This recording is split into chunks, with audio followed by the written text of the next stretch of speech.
do No, the when lit, all priority. the microphones are off. So I guess Oh, okay. There we go. That's it, yeah. Thankfully, they explained it to us. but he'll want those on. When lit, all other microphones are off. So, but if you push yours, yours should come on. Yeah, are we on? Right. So if I push it there, will yours work now? Interrupt you while you speak. Okay. I'm not gonna. Well, that No. just cuts everybody off. So do I leave it on? Do I leave it on or off? No. Off, I'd leave it off. Okay, that everybody can speak when they want to. They're like, figure it out. All right, I think we've got it. It's up to you. No. I should go to the. Do we have a Republican yet? We don't have a Republican? No, we don't. But we have the staff. That's good. Is that good enough? We'll start. They're darn good, that staff. It's sunset. I've, It's I've, sunset. I've There's no seen them in voting. action, so. We Do we can need a start. Republican? Should we No. start without? Are you guys sure, okay? We'll start, yeah. Good. Well, good morning, everyone. Welcome to the today's joint hearing of the Senate Business Professions and Economic Development Committee and the Assembly Business and Professions Committee. As a function of the legislature's oversight responsibilities, today and continuing next Monday the 14th and Monday the 28th, the committee will be conducting oversight hearings to review the several state regulatory boards and bureaus under the Department of Consumer Affairs and the Business and Professions Code. These hearings are part of the committee's ongoing responsibility to exercise oversight of state agencies under their jurisdiction. The primary purpose of this review is to assess the effectiveness and efficiency of these agencies in protecting consumers and to determine whether changes in the law or in their operations or functions are necessary.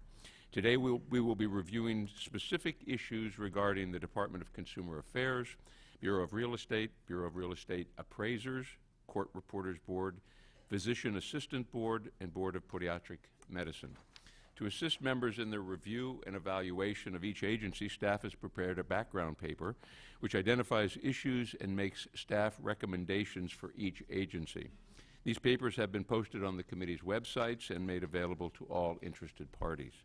Staff has also asked each agency to focus its comments on the more critical issues that have been raised.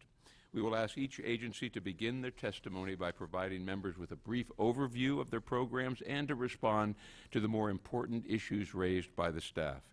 Members will also have an opportunity to raise any other issues or questions which they may have. We will also have the opportunity to hear from consumer groups, professional organizations, and members of the public.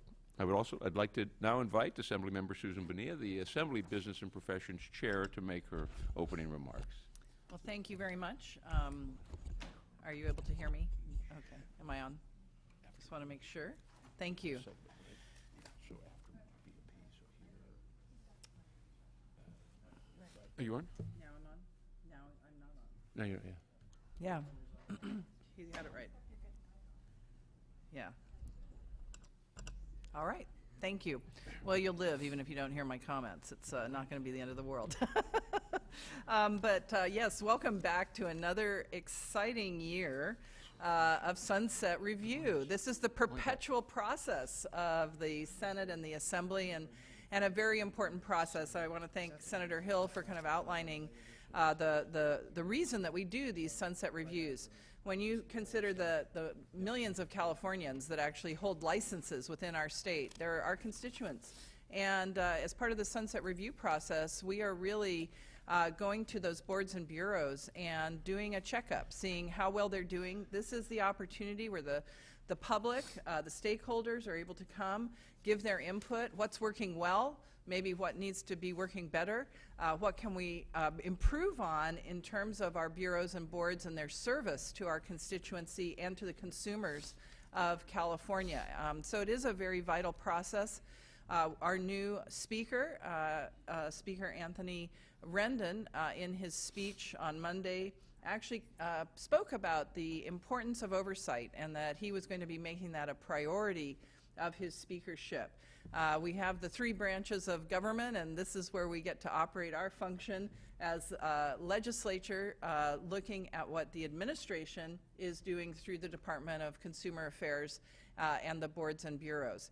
And we've enjoyed, I think, a very healthy exchange over the last few years as we've been looking at the work that's being done. I want to thank the director of DCA, Awet Kadani, for his work really managing an enormous department with so many boards and bureaus and information technology issues and changes that are taking place. Of course, one of the big issues coming up this year that the director will be working closely on is the implementation of medical marijuana regulations in the state of California. And so it's going to be, some people may think that, oversight and BMP is boring, but we've managed to make it pretty interesting. I've never seen such a high level of interest as when we start to talk about cannabis.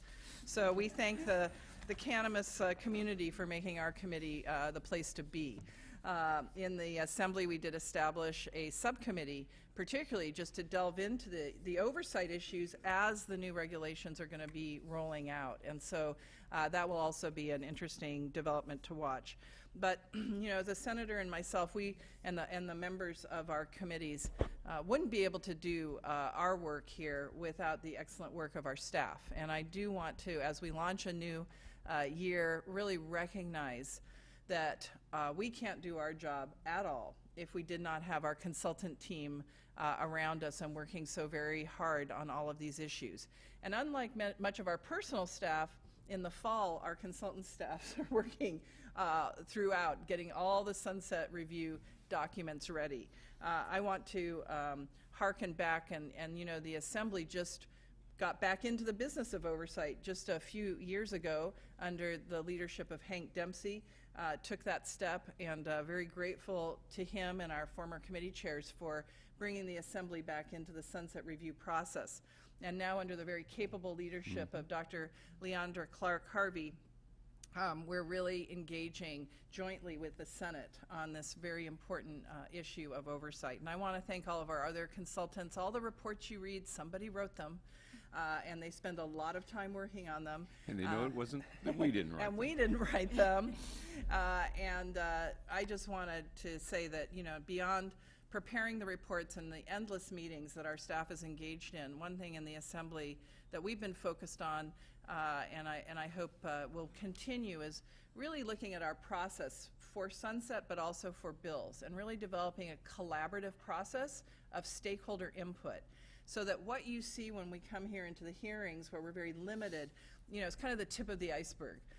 What we're really engaged in are a lot of meetings where we want stakeholders to be able to come in, and when we think of bills and how we have two sides, or four sides, or five sides to every issue, we want people to know that they can engage and we can work together to come to a very reasonable compromise that is the best possible policy for the consumers of California and also for the stakeholders. So that's been really interesting to be engaged in hammering out the details of very controversial issues, week after week that we are engaged in. And yet it's fascinating work. And again, just thanks very much that as we do our oversight, as we focus on policy this year, wanted to really call out all of the consultants that work so hard. Our Republican consultants, our Democratic consultants are all very engaged in what you see as a very excellent process. And when we talk about sunset, it just, like I said, it's perpetual. Every 2 to 4 years, we have the boards and bureaus come back once again, and we say, did you get it done? Has it been improved? Is the process better now? Are the licensees being served more effectively? Is the regulation working? And so this is one part, I think, of state government that we are really engaged at a high level in and doing well. So with that, turn it back to Senator Hill. Thank you, Assemblymember Bonilla. That's wonderful, Madam Chair. And I wanted to introduce the other members who are on the dais so far. We have the Vice Chair of the Senate BMP Committee, Pat Baker, as well as Pat Bates. I know Catherine Baker's on the committee. Pat Bates, thank you. Thank you very much, Senator, and Senator Bob Wajkowski, and also Assemblymember Jim Wood. Thank you. Welcome. Now we'll begin the hearing, the oversight hearing, by having Director Kadani to come forward, please. The Director of the Department of Consumer Affairs. someone who has a very difficult task, and thank you for mentioning that, Madam Chair. It's amazing the number of boards and bureaus that he has to oversee and keep it all running smoothly. And Little binder. and now with medical marijuana, it's even gotten larger. Director, welcome. Thank you very much, Chairman, Madam Chair. Appreciate the acknowledgement, and it truly has been a pleasure working with these bodies in collaboration, ironing out very good policy and sharing of ideas. So that's not lost on me. It's not lost on my staff, and look forward to continued collaboration. Dr. Clark, Bill, much appreciated. With that, may I begin with my... Of course, thank you. Thank you very much. So if it pleases the body, I will answer some of the items that were requested in my testimony, and then I will cede my time for questions. Chairs and members of the committees, my name is Awad Kidani, and I'm the Director of the Department of Consumer Affairs. First, I would like to thank you for the opportunity to appear before the committees to discuss my department and the progress it has made in several important areas. The department consists of 40 regulatory programs that issue licenses, certificates, registrations, permits in over 250 professional categories. This includes doctors, nurses, contractors, private security companies, and private post-secondary institutions. For the first part of today's hearing, the committees have asked me to address the following specific issues. First, the potential antitrust liability for boards under the department. Second, breeze. Third, pro rata and board licensing fee increases. And fourth, the Bureau of Medical Marijuana Regulation. I'll begin with antitrust. I will address the Supreme Court's decision in North Carolina Board of Dental Examiners versus Federal Trade Commission. The court ruled that the actions taken by the North Carolina Board of Dental Examiners were not protected by the state action immunity doctrine. In response to the North Carolina decision, my department has taken proactive steps to address its impacts. Based on the case, the California Attorney General's Office and the Federal Trade Commission's published guidelines, the department has provided and continues to provide guidance to the boards regarding best practices. The department has also provided training to the boards and their executive officers. All of this is to raise board member awareness and sensitivity to antitrust concepts and give them the tools to make sound regulatory decisions. The department and the Attorney General's Office also collaborated on developing and presenting a training regarding the case for the board presidents and executive officers. Additionally, information related to the case has been incorporated in board member orientation training, which is held each quarter. Members, in light of the court findings, the administration agrees in concept with committee staff on the problems and possible solutions. Just to be clear, the root of the issue is the active state supervision. In that, the department agrees with the recommendation of the committees that active licensee requirements for executive officers should be removed. Removing the active license requirements for any executive officer position will further insulate the boards by ensuring that a neutral party is carrying out the administration and enforcement duties of that specific board. Second, the existing regulatory review process must be strengthened.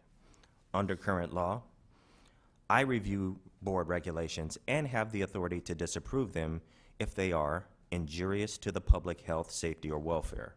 Current law does not authorize me to disapprove regulations because they may be anti-competitive. In order to ensure appropriate state supervision, the department believes that the director should have the authority to disapprove regulations that have a potential antitrust violation. Third, and finally, members, the current potential liability of board members needs to be addressed and clarified. This is what we call the treble damages issue. On these issues, the department has been and will continue to work with these bodies and committee staff to vet policies related to the potential antitrust liability issues. Turning our attention now to the second issue, which is Breeze. While many of you may be familiar with the Breeze system, I will provide a brief overview of its history and function. Breeze is a licensing and enforcement database that is designed to replace decades-old legacy systems. Its genesis in 2009 was the Consumer Protection Enforcement Initiative, also known as CPEI, which I will be discussing a little bit later in my testimony. Excuse me. The second release of the Breeze project successfully went live on the 19th of January of this year. Shortly thereafter, my staff and I were closely tracking metrics that show the following. Since Release 2 went live, over 14,000 new licenses have been issued and 90,000 licenses have been renewed using the system. 429 new application types are available online, bringing the total number between Release 1 and Release 2 to 549 applications that can be accessed via the Breeze system. Lastly, over $200 million in credit card transactions has gone through the Breeze system. As promised, in comparison with the first release members, it was a much smoother transition with only minor fixes and enhancements needing to be addressed. The success of this release is due to the implemented lessons learned and the substantial commitment from the boards and bureau in the second release. Notwithstanding the aforementioned successes, there are risks. The two that needed to be highlighted are staffing as well as the maintenance capacity. The second release nearly doubled the number of programs on the system. In order to ensure the highest priority updates are made first, the department has created a process for the programs to prioritize their information technology, also known as IT, requests. We are looking to increase capacity through additional staff. The current maintenance team's capacity is limited at this time due to the difficulty of hiring limited-term positions. In order to mitigate this risk, the department is temporarily supplementing its current maintenance team with additional vendor resources while the department continues to fill and train the positions received in last year's budget. Since the second release went live, the department has been able to resolve 52 of the new 331 maintenance requests for these programs. Inevitably, when a system goes into full use, small fixes and tweaks are needed. While the department has made great progress on these issues that the first release faced, there are still outstanding issues and enhancements that need to be made, and I will work tirelessly at getting these resolved. Members, now that the second release is implemented, my team and I are now turning our attention on the needs of the remaining 19 boards and bureaus. In order to find the most appropriate and cost-effective IT solution for the remaining boards and bureaus, the department will partner with the Department of Technology using their project approval lifecycle process. Through that process, which includes a cost-benefit analysis, we will be able to determine whether Breeze is a cost-effective solution that meets the business needs of the remaining boards. The most important thing is we need to analyze the business needs, how the remaining 19 do business, and what the most appropriate cost-effective solution is. The department will continue to meet the IT needs of the boards and bureaus that use the legacy systems until a replacement system is identified pursuant to the aforementioned process. With regard to implementation of legislation, the department always works closely with legislative authors to identify potential implementation concerns to accommodate new programs or changes to existing processes. The need for changes to Breeze does not at any time influence the department's policy position regarding any particular bill. Legislation and regular maintenance requests require, and consume the same finite group of resources. As such, all legislation is prioritized by the boards and bureaus along with their regular maintenance requests. If I may, I'll move on now to pro rata. Okay. Next, I will address department pro rata. While the department is comprised of many separate and unique licensing and regulatory programs, it creates economies of scale that reduce costs and improve efficiencies. These efficiencies are realized when certain administrative and programmatic functions are centralized by the department. The department provides a wide range of services to all of its programs within its jurisdiction, including administrative services, training, strategic planning, and legal services. The department is required by law, Business and Professions Code Section 201, to charge for the estimated administrative expenses of the department. The process by which the department carries out this mandate is through pro rata, which is budgeted to all programs utilizing various distribution methodologies. For purpose of pro rata, I want to be clear there is no difference between boards and bureaus. Each program is treated the same. Members, following the enactment of Senate Bill 1243 in 2014, the department did conduct a one-time study of its system of distributing its costs to its boards and bureaus. The department contracted with CPS HR Consulting, also known as CPS. The department is satisfied with the study conducted by CPS. Generally, the study validated that the department does the best with the resources and processes it has, and that it is transparent and efficient for distributing its costs to all of the boards and bureaus.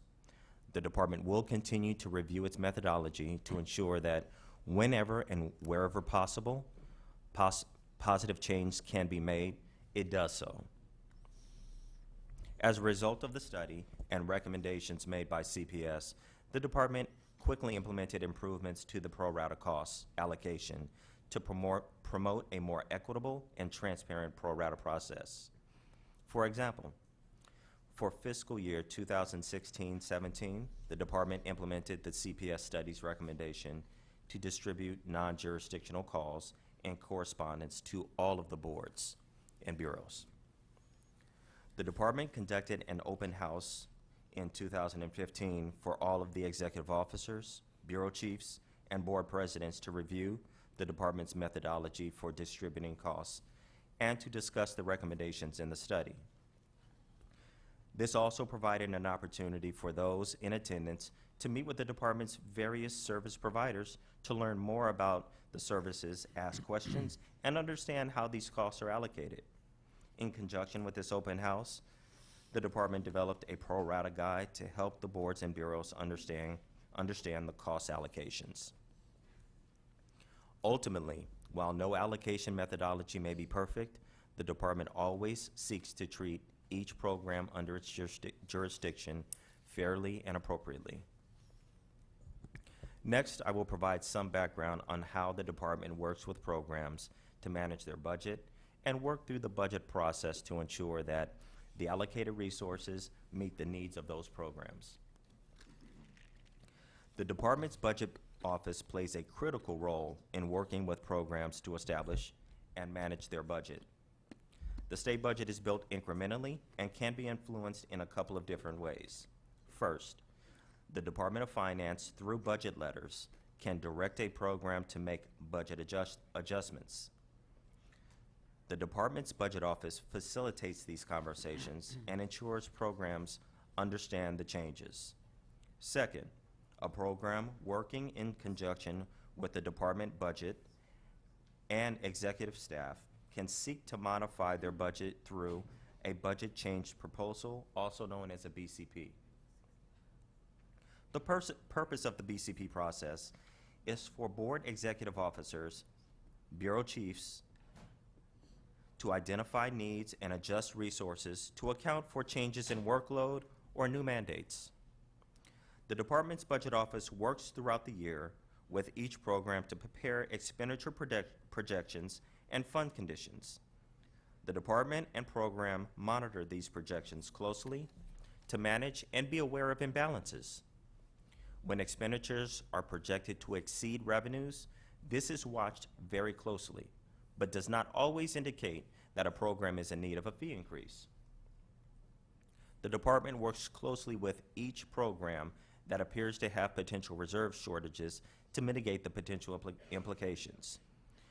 When a program faces a potential fund issue, the department guides them through the available options and, if a fee increase is necessary, walks them through the fee audit process. The Budget Office also provides information to the fee auditors to help ensure that there is a complete, effective, and defensible fee analysis. Regarding specific costs to a program, Department pro rata represents a significant cost to boards and bureaus. Depending on what specific services are provided. In contrast, members, while the BREEZE project represents a significant cost to the department, the cost is relatively small proportion of each board and bureau's special fund expenditures.